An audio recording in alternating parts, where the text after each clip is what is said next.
Again, late in the White House yet? No response yet, David, but the president today reiterated his threat to respond to any Iranian attacks with overwhelming attacks on behalf of the United States. He did back away from his threat to target Iranian cultural sites, but not to go after Iran if Iran were to strike the United States. This came on a day when he offered more explanations, but no new evidence behind his reasoning for the attack that took out Qasem Soleimani.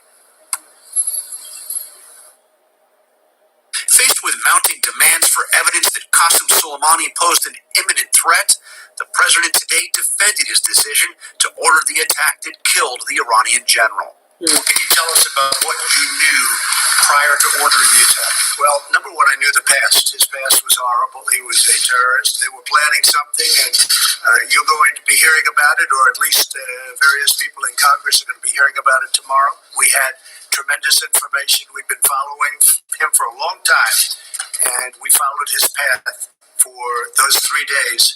And they were not good stops. We didn't like where he was stopping. They were not good stops. We a lot. They killed an American contractor. Ours was an attack based on what they did. If that's what the law is, I like to obey the law.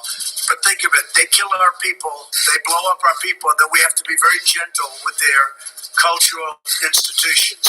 But I'm okay with it. It's okay with me. The strike that killed Soleimani took place in Iraq, sparking outrage there and prompting the Iraqi parliament to vote to expel U.S. troops. Yesterday, the U.S. military sparked confusion by sending the Iraqi government a letter announcing that American troops would be pulling out. The Pentagon insists the letter was a mistake, a draft never meant to be sent out. Asked about it today, the president deferred to Secretary of State Mike Pompeo. What was said yesterday, I didn't know about. I really don't know about it. What is that, Mike? What exactly was it? I just noticed it was a draft letter that was a draft unsigned. And the president said the Iraqis don't actually want the U.S. troops to withdraw. If we leave, that would mean that Iran would have a much bigger foothold, and the people of Iraq do not want to see Iran running the country. That I can tell you.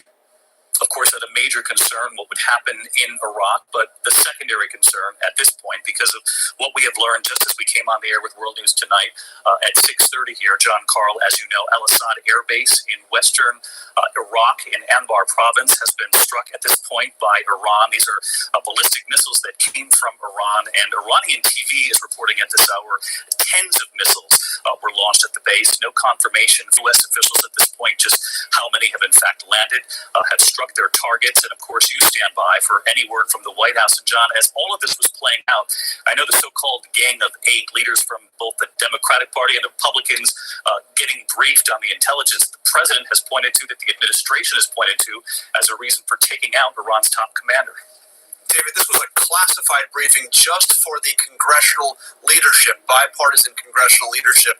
Tomorrow, the administration will brief the full House and the full Senate on the intelligence that led the president to order that strike that killed Qasem Soleimani. But we are now 5 days after that strike, and still none of that information has been released to the public. And John, from your reporting inside the White House today and that press availability with the president late today, was there any indication that the administration sensed that retaliation was in fact coming, and this quickly, from Iran?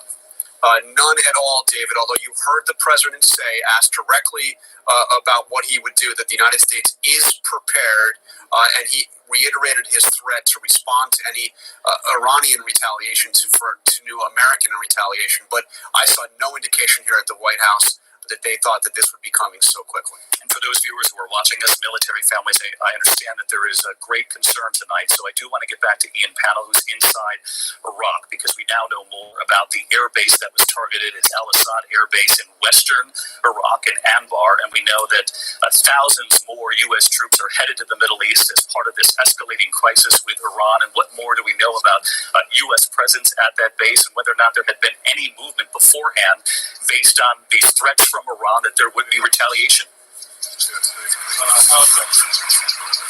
Yeah, Yeah, that's right, David. We believe that the 3,500 extra troops were flown into the region. This is primarily into Kuwait to try and bolster U.S. defensive positions. But you're right, Ain Assad is one of the key bases. In fact, when the president ordered the withdrawal of some troops from Syria, Ain Assad was one of the places where some of those troops went. Ain Assad was one of the places where some of those troops went. So there are a significant number of them. This is a key air base in western Iraq. As you say, the Iranians have been very clear that they've targeted it. U.S. officials have confirmed to ABC News that an airbase or that a base has come under attack. They also said that Erbil, where we are in northern Iraq, was also attacked by Iranian missiles. Now, we heard two explosions. This was about 5:45 Eastern time this evening. That U.S. military bases could very well be the likely targets. Iran had signified that could actually happen, and it would appear they've kept their promise tonight. It does, David. If you look at the kinds of now that the Iranians may have shot into empty desert or a place where they really wouldn't have a chance to hurt U.S. forces. So they could say they retaliated, but really didn't hurt anything, and maybe the situation escalates or de-escalates from there. So we've got a real range, and we're going to have to wait until we see what kind of damage and casualty reports we get from Iraq. Well, let's, of course, hope for a best-case scenario in a dire situation. Colonel Gagnon, stick with us for our breaking coverage here. I want to get back to Martha Raddatz, who has new reporting in from the Iranians tonight, and we've been monitoring Iranian television, Martha, as we came on the air tonight, and they were clearly eager to report that a number of ballistic missiles have been fired from Iran into Iraq. In fact, the numbers that they have put up on Iranian state television are greater than what we've learned from U.S. officials as of now. But what are the Iranians saying tonight? What the Iranians are saying, according to the IRGC, is that this morning, and it's very early in the morning here, courageous fighters of the IRGC's Air Force launched a successful operation called Operation Martyr Soleimani with the code Ozara by firing tens of ground-to-ground missiles at the base of the terrorist and invasive U.S. forces. And Zarif today, the foreign minister, did tell me that as soon as Iran made a retaliatory attack, they would tell the world. They would claim credit for it. It would not be through proxies, David. And Martha, we should point out that this action was taken mere hours after millions took to the streets in Iran, and after part of the funeral procession that we witnessed in the last 24 hours was actually halted because of a deadly stampede. The sheer number of people who turned out to honor Iran's top commander. They had 3 days of mourning here. There was a stampede today because the body was taken back to Soleimani's hometown. More than 50 people were reported dead in that stampede. There is so much emotion, as we have talked about, David, so much grief here, but so much anger, people calling for revenge over and over again. And that is something the Iranian officials had to balance, Zarif had to balance, the military had to balance, to appease the population for the loss of Soleimani, but not push it too far. They don't want an all-out war either, no matter what they're saying here, and saying that the U.S. committed an act of terrorism and that they have to pay the price. No one here seems to want an all-out conflict. And Martha, as we took note during your interview earlier today, the foreign minister telling Martha. I'm Martha Raddatz for ABC News Live in Tehran. We spoke today to Iran's foreign minister. Zarif told us one-on-one, looking straight at us, turn this the off, threat that the U.S. now faces. I just heard you say the does U.S. face a serious threat. So let's listen to what the Iran leader has to say. And at a time it hurts most. What do you mean by that? Well, I mean that Iran is a very patient country. We will take our action after necessary deliberation. But I'm sure that it will be taken at the time of our choosing, not at the time of the United States choosing. The United States committed 3 great mistakes, and they will pay for all 3 mistakes. First mistake was they violated Iraqi sovereignty and territorial integrity. And because of that, they received a response from the Iraqis. They cancelled their agreement, which the United States had already violated by not informing the Iraqis. Second, they had the emotions of a large number of people from India to Russia, not to mention Iran and Iraq. The popular reaction to that, I think, will be the end of US presence in this region. And that would be a very high price to pay for the adventurism of a couple of people. I saw the. Third, they killed and claimed responsibility for murdering in a terrorist operation are one of our highest ranking generals in a foreign territory. The government of Iran is responsible for protecting the lives of its citizens and its officials. And it's only obvious that we will respond. Our action will not be disproportionate like the United States. Our action will not be disproportionate like the United States, who has claimed that it will respond in a disproportionate manner, forgetting that it's a war crime.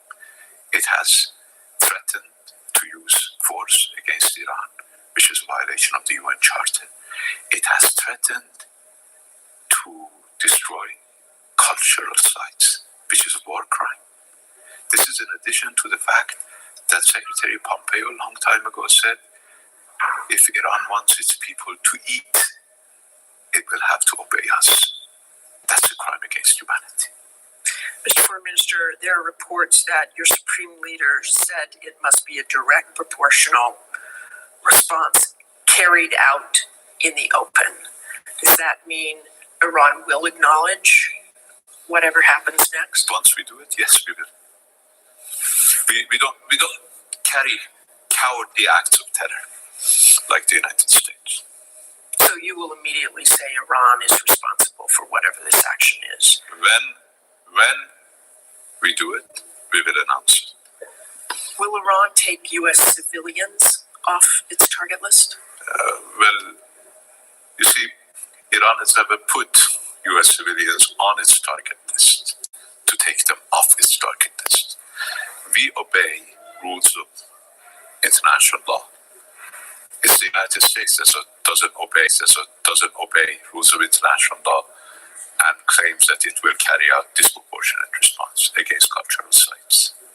That makes me think clearly they will be U.S. military targets.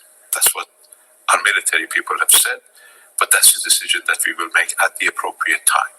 But what is important is that the U.S. has already started paying for its crime.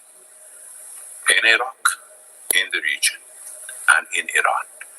I think before making more mistakes, before compounding the mistakes that they already have, the current US regime has to acknowledge that they have adopted the wrong policy, that their policy was based on